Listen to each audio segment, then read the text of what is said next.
புரட்சி தலைவர் அம்மாவுக்கு பிறகு இன்று நடைபெறுகிற ஆட்சியை பார்க்கின்ற போது அலங்கோல ஆட்சி இன்றைக்கு நடைபெற்றுக் கொண்டிருக்கிறது. கொலை கொள்ளைகள் நடைபெற்றுக் கொண்டிருக்கிறது. சட்ட ஒழுங்கு சரியாக இல்லை. பெண்களுக்கு பாதுகாப்பில்லை. அதே போலதான் குப்பைகள் இங்கே குவிந்து கொண்டிருக்கிறது. அதை சரி செய்வதற்கு அவர்களால் முடியவில்லை. மரப்பாலத்திலே கட்டி முடிக்கப்படுகிற பாலங்கள், இங்கே ரயில்வே பாலங்கள் கட்டி முடிக்கப்படவில்லை.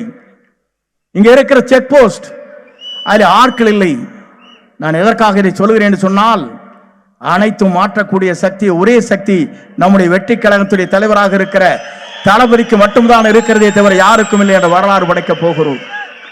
நான் எதற்காக சொல்கிறேன் சொன்னால், வேடிக்கையாக சொல்லவில்லை. புரட்சி தலைவரோடு பயணத்தை செய்கிற போது இதைத்தான் சொன்னார்கள். நடிகர் நாடாள முடியுமா என்று கேட்டார்கள். நடிகர் நாடாள மட்டுமல்ல, நாட்டையே ஆண்டு கொண்டிருக்கிற வரலாற்றை படைக்கக்கூடிய தலைவராக நம் தளபதி வருவார். அதை யாராலும் மாற்றி காட்ட முடியாது. இதைத்தான் நாம் இங்கே எண்ணி பார்க்கிறோம்.